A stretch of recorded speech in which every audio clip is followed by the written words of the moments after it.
it going? Yeah, my name is Mark Jazayeri, and this is our agenda for today. Does anybody know what to do with these things? I guess I'll just put that right there.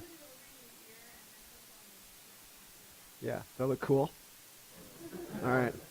Okay, yeah, so this is our agenda today, right? We're going to talk a little bit, introduce ourselves. We're going to talk about a little bit about LLamasoft, because introduce the company. Maybe you guys don't know who we are.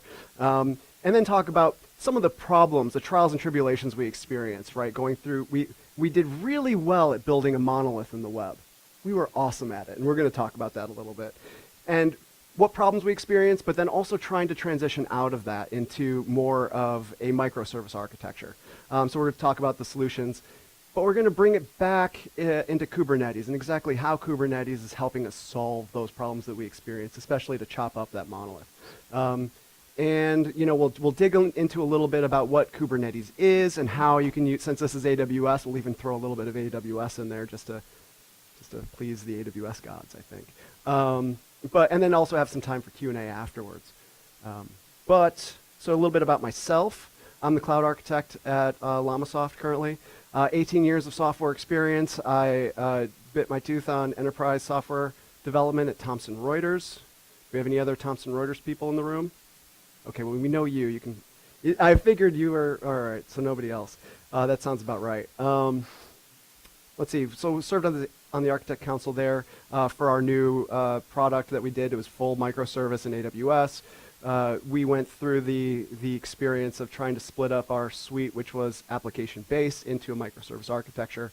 So that's kind of where I learned a lot of the stuff that I'm punishing LLamasoft with today. Yeah, and that's my email address right here. And then I'll let Tom introduce himself. All right, hello everybody. I'm Tom Stimmell. I'm primarily here for the free food, so hopefully they won't expect too much out of me. So I started my career at Landstar, which is a third-party logistics provider, and then from there I moved on to a little company called Snapshot Design. It's really small, under 10 people. And then after that, I moved on to LLamasoft, where I've been for the last 6 years. So I've had a range of experience from enterprise software to consumer-facing software, web and desktop, which has kind of given me a unique perspective on some of the things we've had to solve at LLamasoft. Okay. All right. So right before we go into this, though, I kind of want to feel for the room. One of the things that I wasn't sure of is what's bringing people in here, right? Are you guys in here to hear about Kubernetes? Because we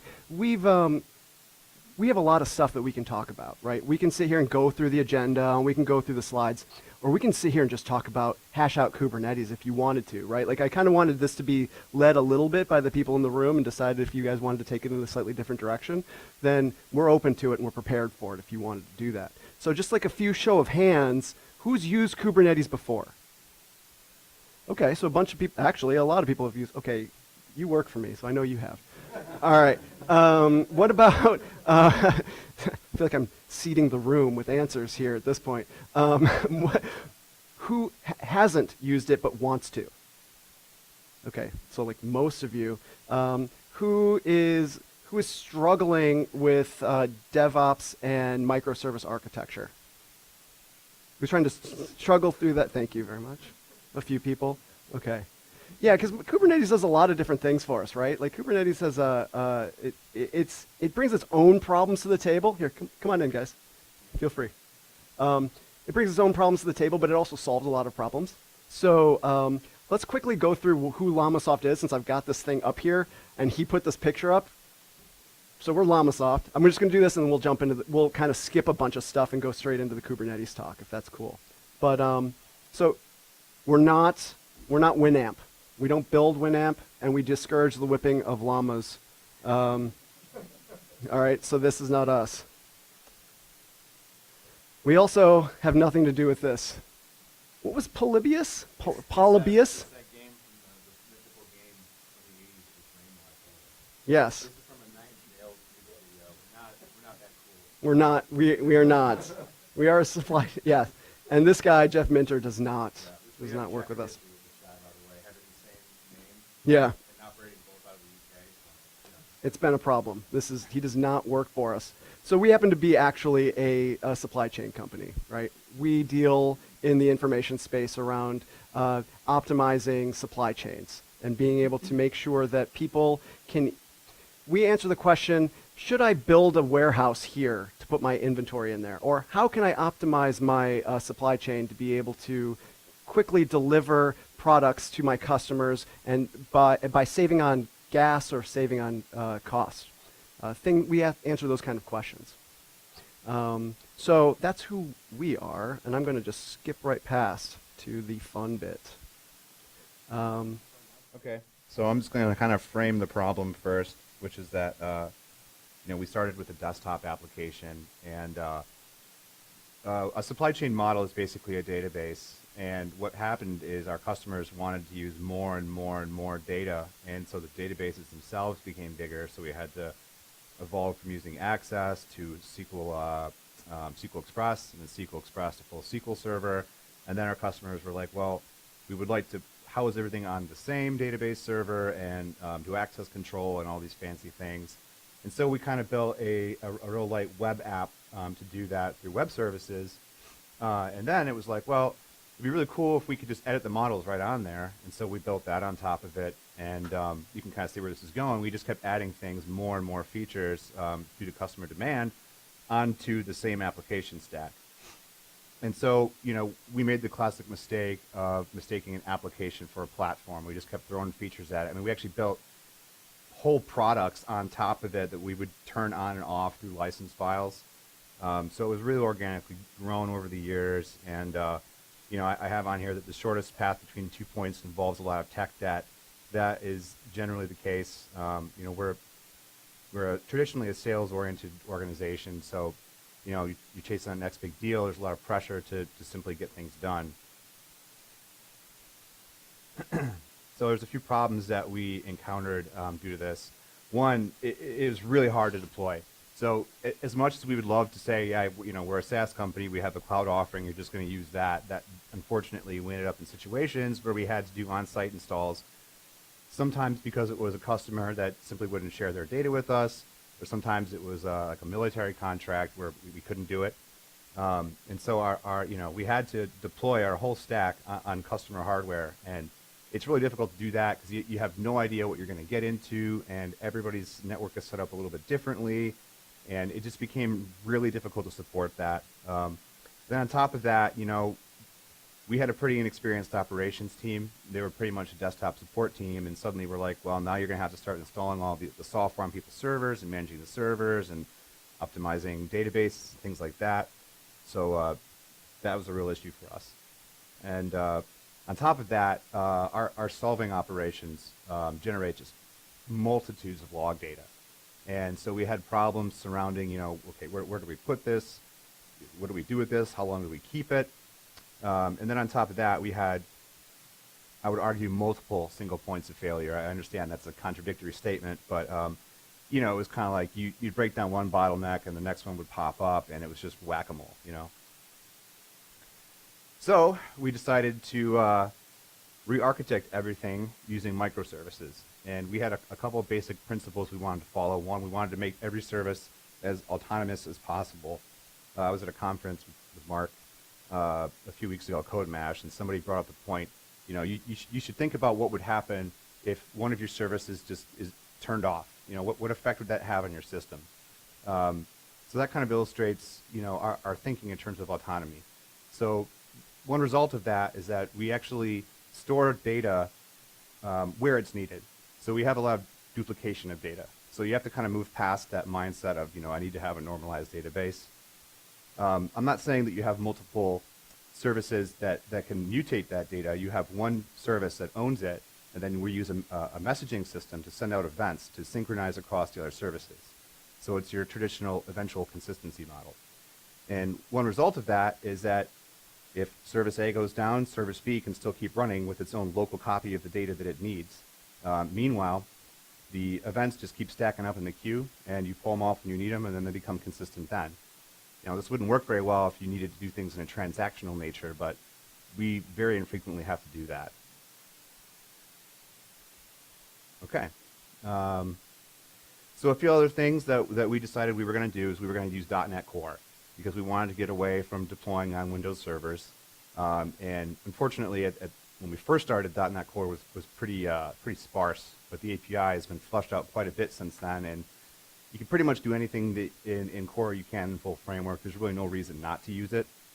And one great advantage of .NET Core is it allows for flexible containerization. So Yosuke here and some other people worked on containerizing all of our services to make them very easily deployable. So that will help us solve the on-premise deployment problem. We basically just hand them a stack of containers and they can run them anywhere. Another issue that we had was, okay, well, yes, we're duplicating data, but what if we have, what if we want to search data across services? How do we do that? And so the way that we've solved that problem is by using search indexes in Elastic. So we use that same eventing system to persist data into Elasticsearch, and then we can kind of do like a really complicated query to get data from composite services.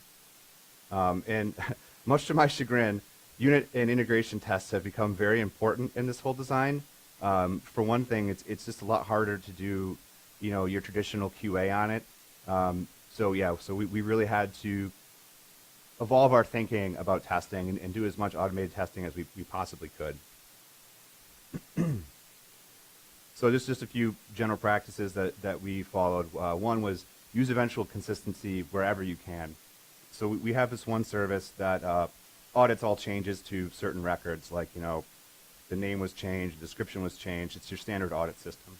And we were doing direct HTTP calls for a while, but then we realized, okay, so this is actually a point of failure.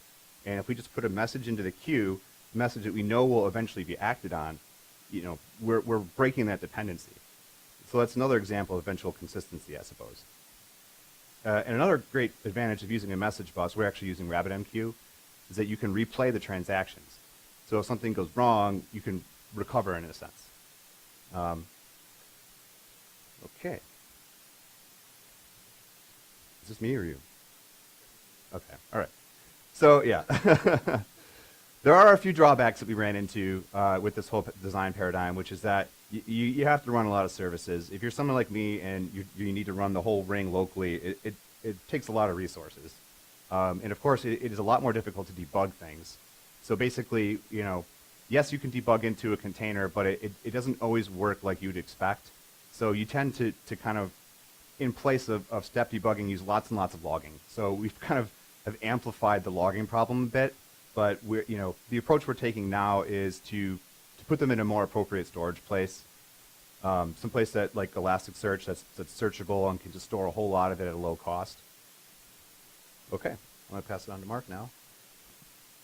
So, quick question for the room. Who in here is management?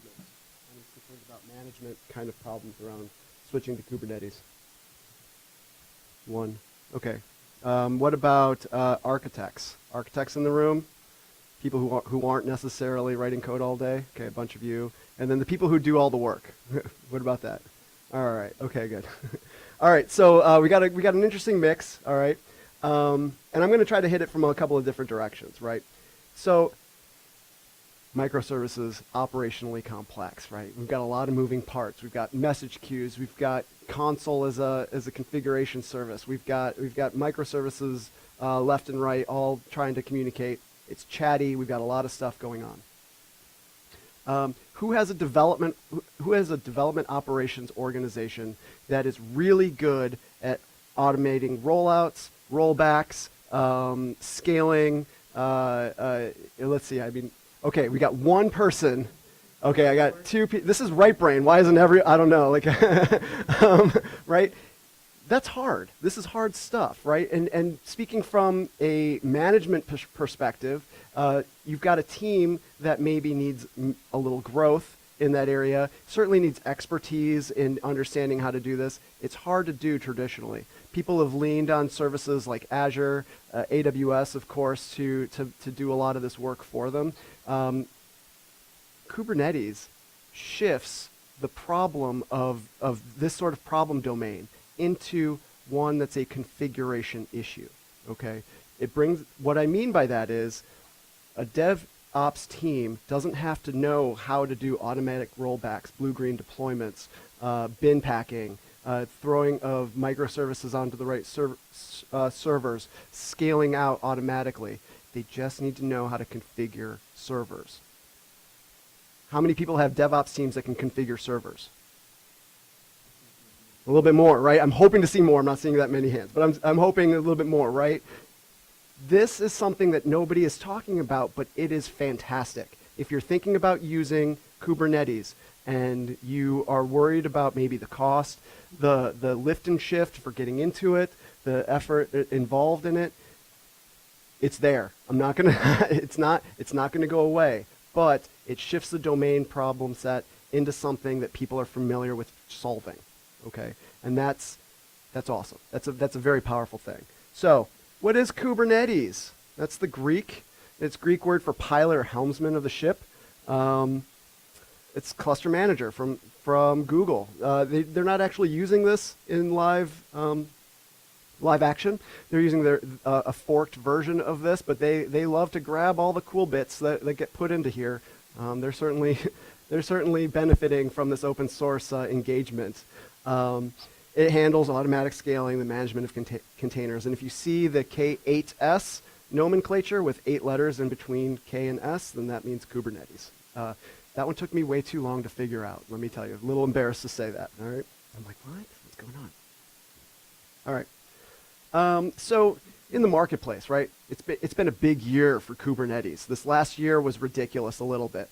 The Cloud Native Computing Foundation is now host to not just the Kubernetes project, but many, many more, right? It's gotten funding from all of the major players. And AWS is saying that 63% of they were saying that 63% of the Kubernetes workloads are actually on AWS. I threw that in there for this group, by the way. It was just for you guys. All right. Microsoft is investing heavily in this. What happened to Microsoft? Seriously, like what? Like this is really interesting. This is a definite shift from the service fabric platform, right, into Kubernetes. Docker, that was a surprise, right? They're providing native support for Kubernetes. They have the biggest competitor to them at the time, Docker Swarm, and then AWS just recently released into preview EKS, Elastic Kubernetes Service.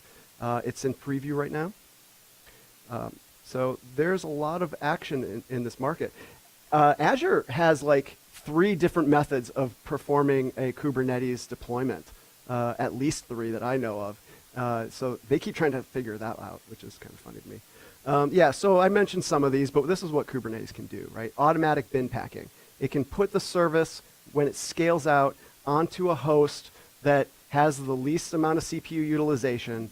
It can take your containers and put them in the right spots for you without you having to think about it. It's self-healing. If a container goes down, it'll scale it back up. It uses health checks for this. It also does a lot of different monitoring secs. It's got horizontal scaling. You can scale out the node infrastructure at the host level. You can scale out the pods. I'll get to the terminology, but the pod is the unit of movement in Kubernetes. The containers, you can scale them out. It does the storage orchestration, batch execution, and I mentioned this, it makes container orchestration a configuration issue. And you can also have multiple environments on one cluster. I can't talk about this enough because we're kind of struggling with our AWS bill today, right? Just a little bit. Especially, we still have to deliver the monolith, right? We're living in a world where we have to deliver product. We can't always be building cool new things that are shiny new toys. We have to do both, right? And it has to serve a purpose. So we're living in a hybrid world with monolith going out as we put in new things. Strategically, we're doing a strangulation pattern where we slowly carve off bits of the monolith as we put out new things in the thing. This is a good strategic business move for us to keep money flowing while we do all the cool things we really want to do, right? What this means is we can save money with Kubernetes. We can pay for hardware, which is the cluster. Let's say 1 master node, 3 agents. We can pay for that. We can run it with multiple, I'm going to use the word namespace, that's the Kubernetes name, but you can think of them as networks. Enclosed areas of deployment in this. So I can have feature environments pop up in this. I can have my dev environment pop up in this. We could have our QA environment spin up and spin out on this without changing the cost of the money of the hardware, right? The hardware spend is the same. So this is a boon to us, right? We like this. Yeah. What is it? What? I don't understand. It's all these things. The central unit of movement inside Kubernetes is the pod. Thank you, Google, for taking all the words that we knew what they meant and changing all the meanings, especially in an environment where, like, for example, what's a service? We think we know what service means. Nope, we don't. Kubernetes has a different definition of it, right? But the pod is the thing that contains containers. There's a one-to-many relationship between pod to container. So a pod can have many Docker containers in it. Today, we're only doing one, but if you've ever had the problem of saying, I want to deploy this microservice and I need to make sure Nginx as a proxy comes up with it, and I need to make sure that those two are bootstrapped together and spun down together, then you can see the power of where a pod could help you. We haven't reached that use case yet, but you can see out in the workplace where something like that kind of interdependency would be useful. So the pod helps solve that. You can put an Nginx container in as a proxy. I can put my microservice in as another one. I can bring them and scale them as a unit together. So there's all sorts of things, but and we'll go through that. But there's the way that you throw in configuration. It's got ways for passing in configuration, ways for passing in secrets and persistent claims. We already talked about scaling. There's also the concept of exposing these pods out to the world, because I can just run things as a container internally to the cluster, but I can also expose it to the outside world, which is generally speaking what we're trying to do. But it allows us to spin up these namespaces, these subnetworks, and test them out, and it's not exposed. So that's what a service is. A service is an exposed pod, if you will. So there's and all of this, by the way, is just configuration. The definition of a service, the definition of a pod, the definition of a configuration or a secret, all of this stuff is a YAML file. It's all configuration that is passed in. And if you want to think of that as the state, and Kubernetes is a giant state machine, then you're actually onto a good start. Any questions about that? Am I going too fast? Do I need more jokes? Something funny? Pretend like I said something funny, right? Just right here. Thank you. I appreciate it. All right. So I want to thank Google's tutorials for these photos, these slides. They make the slides a lot nicer. So what is a cluster? It's a master and nodes. Node processes run on the thing, and node processes run on the nodes, and the master runs everything. There are node services, things like DNS, it's called kubedns, which is the central DNS for the cluster. There's other services as well. All of these are just pods that run in Kubernetes. So if you know how to handle a pod, you know how to handle all of the things. But this is just a quick diagram of what a cluster might be. You can spin out masters, you can spin out nodes. So to actually create a new pod, you need a deployment. And let's consider, this is actually like the vocabulary less feeling of the slide demonstration, right? We're talking about a lot of words and I'm throwing them all at you. But I would say the hardest part of dealing with Kubernetes, especially in the beginning, is just getting the verbiage down and understanding what you're really doing. So creating a cluster, you're doing this. In AWS, there's a few ways to do this. When you get onto if you're to use their service to spawn a cluster, this is what you're creating. A deployment, though, is when you actually want to deploy an app. Okay, and a deployment is how you actually move pods around. You don't move pods around by asking to move pods around or scale pods. You talk about a deployment. And here you can see that the master node has a deployment. That's the configuration for the deployment. It's sitting right there. And we actually have the physical containerized app sitting in a pod that's distributed to a node. Digging into pods a little bit, I can have multiple pods. In this case, we've got an example of volumes mapped into pods. You've got an example of multiple apps running in a pod, and each one is assigned an IP address. Internally, this is internal to the cluster. Digging into the node itself, looking into one agent here, you can see that each of these things, each of these pods have an IP address. Each of these pods have, some of them have volumes mapped to them. Some of them are stateless. But essentially, the node is running Docker and a little commandlet called kubelet, which processes commands from the master. So a service, I talked about that being now we're exposing it. We have internal IP addresses that can only be seen from inside the cluster, but I want IP address that the outside world can see. So I'm going to create a service. I'm going to set the configuration in the master. It's a YAML file, and then expose it.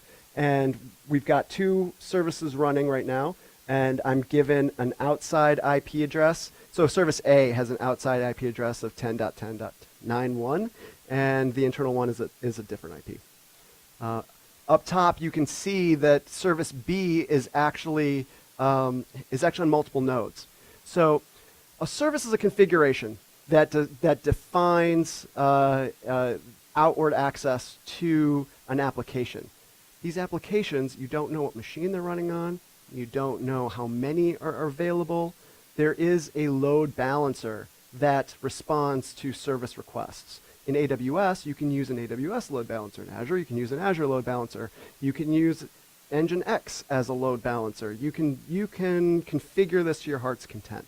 I recommend using the AWS load balancer option. If you're in AWS, they've got good load balancers. I would use them.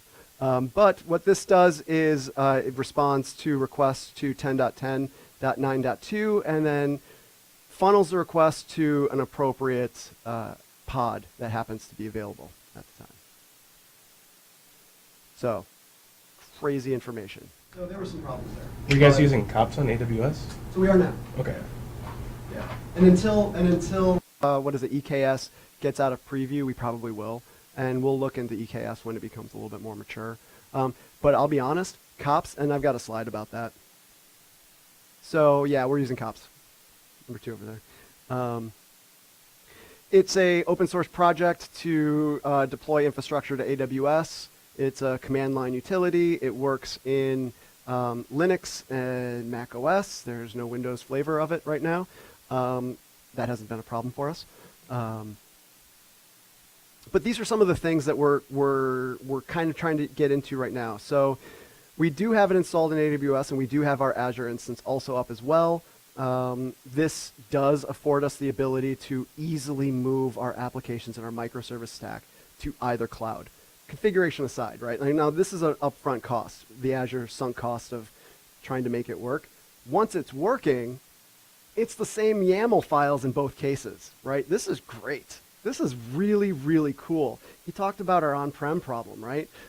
This is our appliance that we can deliver, right? We're not there yet. We're still working, but we realize this is what we can deliver our on-prem clients. We can deliver the cloud. We can do easy updates to them remotely. We can do really cool things using this as the driver mechanism for it. And we're kind of vetting this out with our dual cloud attempt here. So yes, we're using COPS. We're going to be looking into Helm on rollouts. Helm is the package manager for Kubernetes. If you guys are familiar with apt-get or Chocolatey, like if you want to install an application from the command line, Helm is that for Kubernetes. There are Helm apps. You can create whole environments out of Helm apps. It manages dependencies and all the way down. One line, rollbacks, automatic rollbacks, and rollouts, blue-green deployments. It's fantastic. We're doing it old school with Kubernetes configuration. We're going to be moving into Helm. But honestly, that was kind of a nice journey for us because we learned a lot about the configuration language that Kubernetes uses. So it was nice. I think if we'd started on Helm like I wanted us to, that probably would have been a bad move, honestly, because I was trying to save us time and get us moving faster, but we learned so much digging into the configuration files and hitting those problems that I think it's invaluable moving forward. Now maybe it's a good time to move over to Helm, now that we're comfortable with the space a little bit. Yeah, so if you use EKS, this is thank you Amazon for this drawing. This is one of the ways that they deal with things. You can provision an EKS cluster, and then you deploy the worker nodes. The nice thing about, one of the things that I didn't mention is the way that you connect to the master, the way you get work done on Kubernetes. You use a command line tool called kubectl. I've heard people call it a lot of different things. That's how I pronounce it. It's probably terrible pronunciation, but it gives you very fine-grained control over Kubernetes and allows you to load configuration and change that state on the fly. There are 3 ways to change state in Kubernetes. You can change state by using command line, like I need you to scale this pod up 1 more. That works. I can pass in the configuration file for a service. Let's say I want to change the automatic scale out from keep me anywhere between 1 and 4 pods. I can reload the configuration for the entire service, and it will update in place. I can change the image file that it pulls from the Docker registry and use it to load into the pod, and that would be the way that I might update the version of a microservice if I wanted to deploy the next version. But I can also point it to a more advanced method, a little scary method, is I can actually point it to a directory that is the entire configuration for the Kubernetes cluster. It's a directory structure with lots and lots of files, lots and lots of YAML files, and you can have that in source control, and you can make a change, and you can update the change in one fell swoop, and Kubernetes is smart enough to only make changes where needed. It intelligently updates to be able to make that happen. So we're currently using the single file method. You can also, this is nice actually, because in a maturity level moving up from a company that's just starting to use kubectl, you're playing around, you're exploring, you're using command line. You get a little bit more mature, maybe where we're at right now, you feel comfortable with using 1 file at a time and controlling the rollouts of an application or of a microservice pod with just 1 file at a time. That's great. And then we can move on to the full directory structure, because what Kubernetes lets you do is it lets you grab the entire, any state you want, you can download and extract those YAML files. So I can be like, I feel like growing up into the full state management. All right, so I'm going to extract this, put it into source control, and then now I have a way where I can do infrastructure as code, and build up infrastructure that's Kubernetes on-prem and wherever I want to go. That's cool. I like that a lot. All right. So, some interesting things. AWS managed Kubernetes. The way that they're going to do it is they're going to own the masters. When you set this up in EKS, this is what they want to do. I like it and I don't like it, okay? Microsoft is doing something different. With their AKS service, you just provision the clusters, but you own the masters and the nodes, the agents, the workers in this case. It's bad because then you run into these configuration problems, DNS issues, and things like that. That's terrible. This thing is going to make it so much easier, right? You're going to be able to get up and running very, very quickly. I like that. This is super sticky, though, right? Like, you don't really know what's happening in those masters. You didn't help configure it. You didn't really fight through those fights. This is very sticky to AWS. So I'm a little nervous of the architect in me that's, even though if we're going to stick with AWS, and I love AWS, I hate stickiness. It makes me feel gross inside, right? But this is definitely an interesting strategy. Certainly if you're beginning, I would go this route. Yeah, question? Slow, but I'm just curious, has anybody here gotten into the EKS preview? Because I've been waiting. Yeah. Are you guys in? Is that how you know this much about it, or No. Okay. We've just done a lot of reading. Okay, because I applied for the preview and still haven't. Yeah, we haven't played with it either. Okay. And that's one of the reasons why we're using cops. And if cops were ridiculously easy, I would push harder. But we were just talking about this yesterday, actually. And we all decided that you were gonna try to get into the preview, and we would give it a shot, but there's no real pressure for us to move at this point. Yeah, we're not like, there's not a heated pressure for it, but the higher up in the organization we go, there's a lot of, somebody heard the word serverless, and it's really appealing to have this completely be managed, right? So right now we do some things with OpenShift, right? Yeah. And that's been, there's a lot of benefits to that, but they're trying to make things disappear, and there's this vision that this might be one way to make more server configuration, more management So disappear. OpenShift, that's interesting, right? Red Hat bought CoreOS. That's CoreOS is a Kubernetes operating system, and Redshift happens to be a container OS, and it's interesting push towards Kubernetes.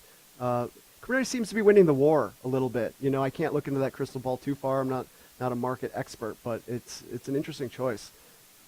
Off the train, I was just curious, you talking about EKS, I'm fascinated because I'd like to hear somebody's experience with the preview.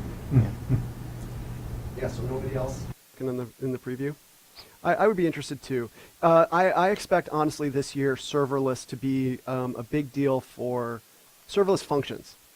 When I hear serverless, that's where I go, I go towards functions like Lambda or Kubernetes. There's a lot of different open source projects out there that kind of give the hint of serverless on Kubernetes. This is actually where I think 2018 is going to go for Kubernetes. I think we're going to see some enterprise security features come into play. I think we're going to see not that we can't run it today, but I think they're going to beef that up a little bit, and I think that we're going to see serverless functions come in.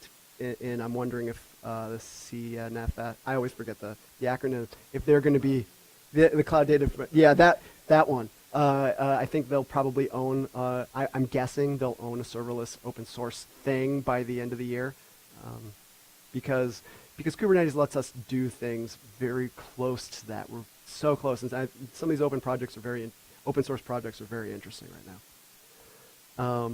So how did we do it? What did we do in AWS? We did this in just under 2 days, apparently. Oh, yeah. So what we did was we installed kops, created a Route 53 domain for our cluster.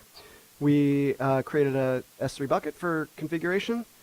Then we used kops to create the configuration. This is the YAML files needed to configure our cluster. And then we pushed them. We actually used the configuration and used kops in one other command line to spin up the cluster.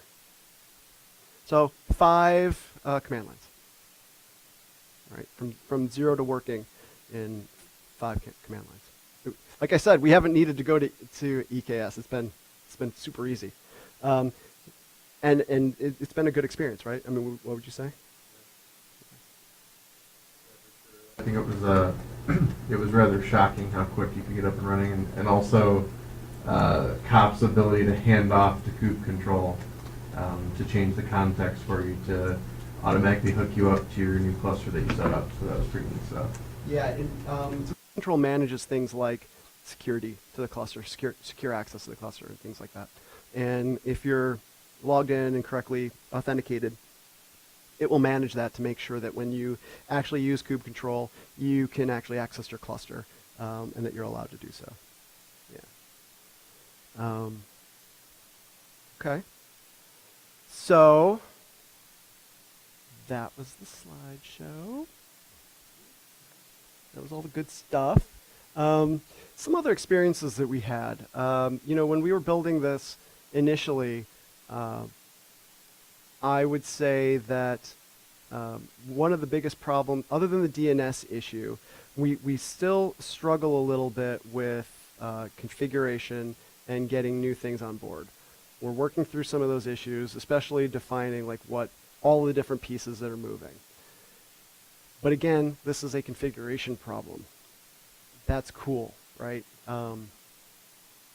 We have, with the monolith, one of the things that this is solving for us is issues like, it's opening up new doors, honestly.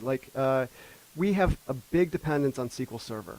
Does anybody else use that hammer to nail in every single nail and screw they've ever seen? We have used it for everything. So it's interesting because this allows us to do things like bring in a Helm app that is actually a SQL Server instance. right? We can horizontally scale SQL Server instances. So we're slightly cooler. than That's the true. SQL Server. That's true. That is a lot cooler. It is My cool. book. Is anybody using .NET Core? Does this have anything? Nobody's using .NET Core. We're Java shops. .NET Core on Linux or on Windows? Yep, Linux. Wow. Yeah. You guys are on the convenience. We're trying to do it in a smart way. So we actually, so Kubernetes for us, like I said, solved a lot of our problems because it gave us a chance to be able to start doing this operational complexity sooner rather than later with a younger DevOps organization. It's a Linux-based system, right? And Windows containers are not yet there. So we were already kind of pushing into that area. .NET Core, I'm sorry, we're a .NET shop, number one, right? So it was a good fit.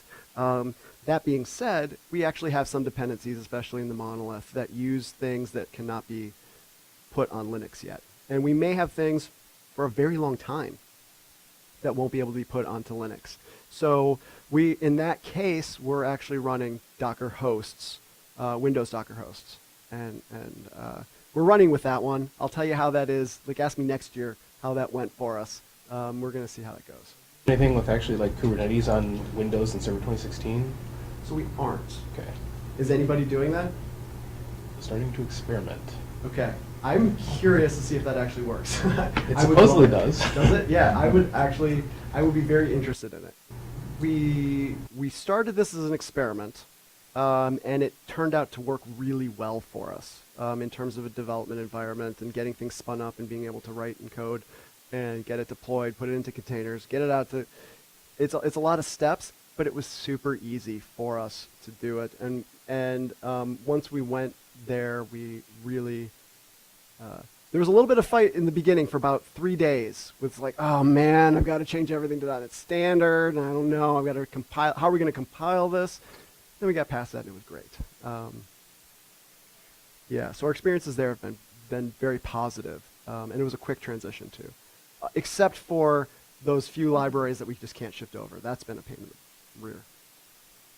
You talk about you mentioned early on the logs that you were writing a lot in Monolith. Mhm. And then in Kubernetes, again, you were just writing a lot of stuff. Yeah.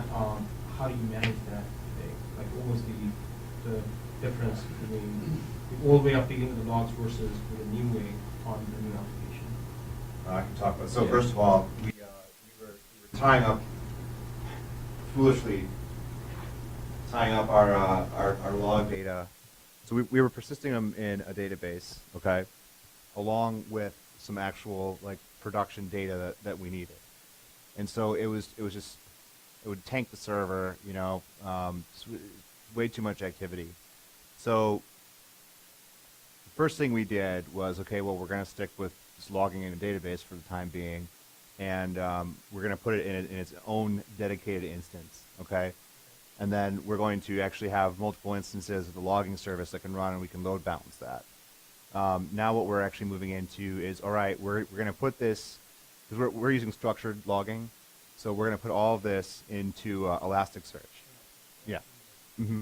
Yeah, and then you can, do all kinds of things like aggregate it and make reports in Kibana. It's very useful.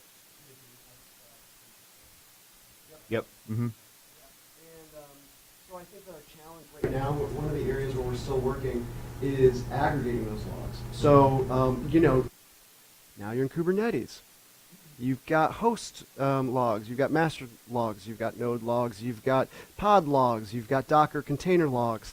You've got layer abstraction hell, right? Like basically layer after layer after layer. Each of these have logs. This is a challenge, and this is one of the things that we're kind of working through right now. We've aggregated some of those, and we're still it's a moving target. So we map volumes underneath the pods, and they can share a volume, which means it's a convenient log stash target, right? We can log to files on that volume from multiple pods in different areas, and then we can aggregate and do things there. That's worked well for us. I don't know if anybody else has other tips there, but that's what we've been doing so far. Is it basically for like you mentioned traceability, or was it also for like What are the stuff that you're logging today? Is it for like forensic, or what's the main reason behind that logging? It's mostly forensic. Okay. Yeah, mostly forensic. Like I said before, when issues come up, it's not exactly as easy to figure out what happened. Sure. And also, you know, if we're logging to one source, if a customer has an issue, we can just tell them, okay, pull the log files from the last 3 days or whatever, and it should log to us. Yeah. Yeah. Mapping the volumes is a good move. That a lot of people originally thought that Kubernetes was kind of stateless for stateless work, but it can be used for stateful things as well. There's a number of stateful patterns out there, especially on Amazon. You can map S3 volumes. You've got a lot of options for that sort of stuff. Any other? Yeah. Yes, we can, and it's very easy to do. We call it Big Bang. It's a Jenkins job that can recreate, since every deployment, which is a deployment of. All right, so let's talk about the CICD pipeline for a second. That's an evolution for us. We're working on it, and ask us in a year how it went. But in terms of from developer update to code push, we can do that. We can go from 0 to 50 miles an hour, and so we've got both kind of use cases there. So most of our code that's going out to Kubernetes is in GitHub. Then we have automatic hooks that take the job and build it on Jenkins and create the image. We push the image into the registry. Oh, I will say, save yourself a bunch of time. If you're using Amazon, just use the Amazon container registry. Just do it. They can see each other. Don't waste time trying to look back into your Artifactory instance. Just clone your registry out there. Save yourself some. It took us 5 minutes to do that. We spent like days trying to get it to talk through our VPN into Artifactory. Did not work well.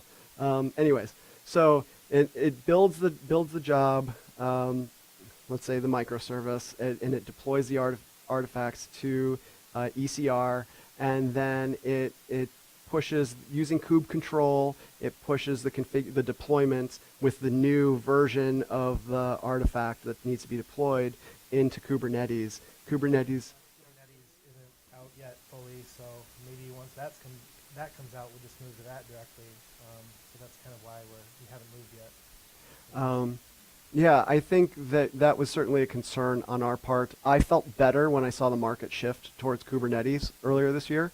About 6 months ago, I was really kind of second guessing some of the thoughts around Kubernetes.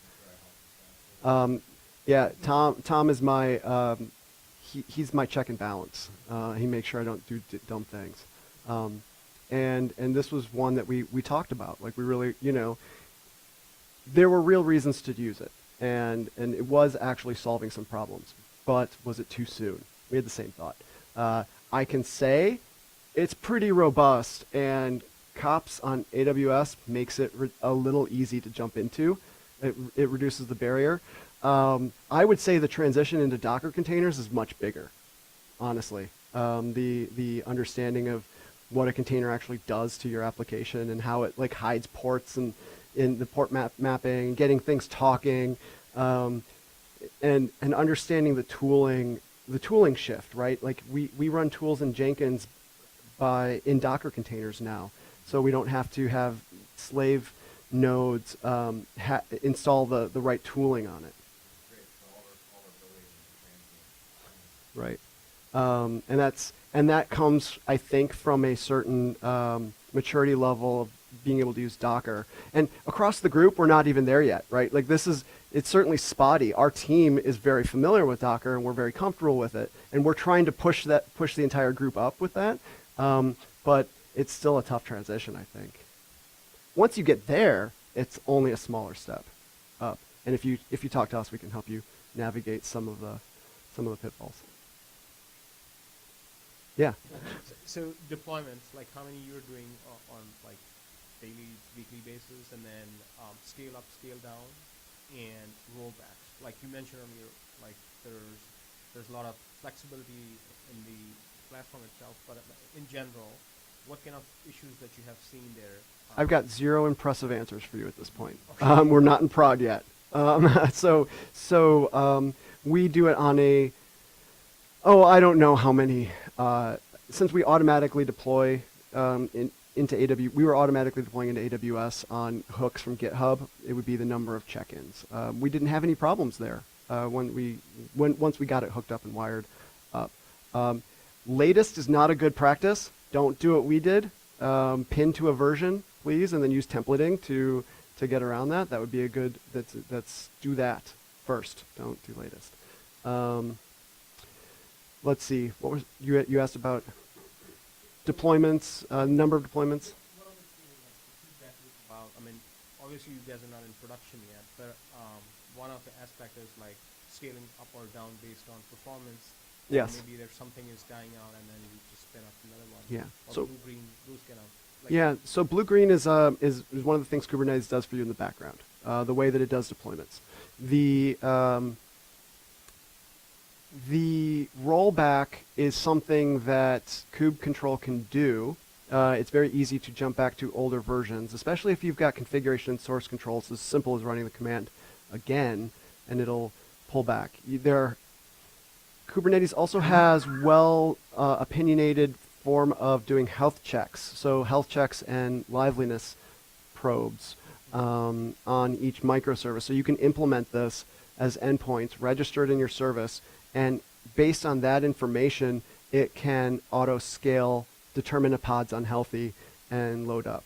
It uses its own metrics as well, things like failed to start, other metrics like maybe CPU utilization starts blowing up, and it'll start scaling based on your settings. So you can set a min and a max, and it will fit up. It'll scale into that range. So right now, I believe most of ours are set at 1, right? So if it fails to start, it will shut the pod down and spin up another one, and keep it at 1.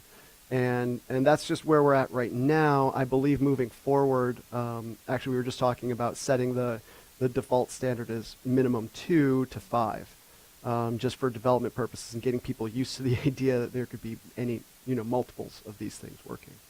And getting that pattern working. If you want to auto scale up, what you do is you actually make a change either through the command line and how did you pronounce it? Kubectl. I like that better. Kubectl. You could use kubectl to say I need 4, and and then it'll ramp up from a state of there's 3, and the request is 4, and then it'll show you starting. And so have you guys had any issues with setting your CPU and memory limits on your pods so that it doesn't take over your node and kill your Docker and suddenly you're lost?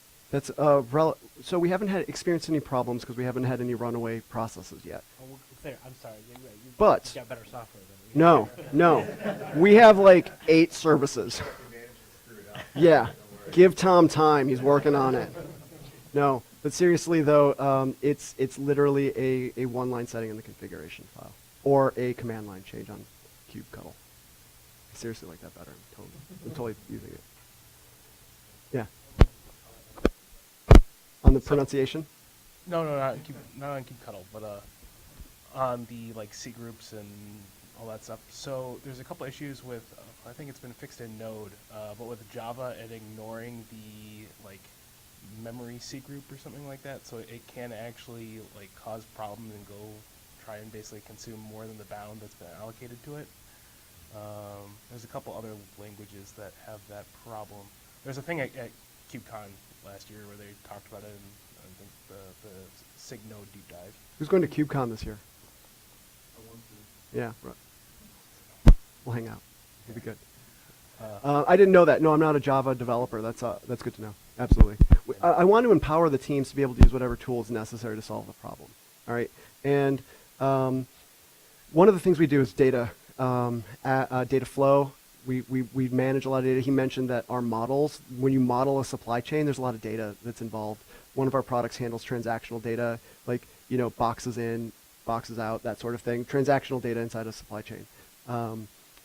This is a data flow problem. And a lot of that stuff is on the Java stack. A lot of the Apache products that are out there that we might want to use to enable data ingress and flow through the system would be Java source. And right now, before containers and before microservice architecture, we weren't really empowered to be able to use those things if we needed to.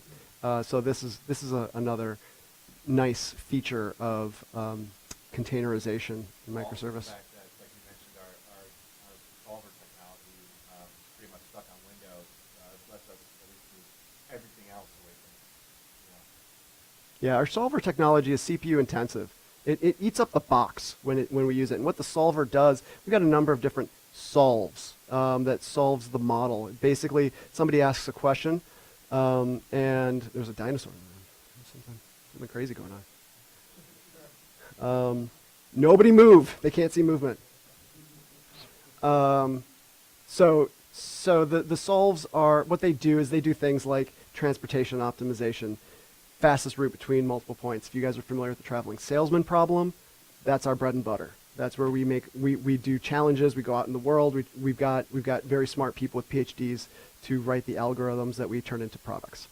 And so this stuff uses a lot of power, and we spend a lot of money on AWS scaling out machines to do the solves. And so we needed a system that can feed into that and help power that.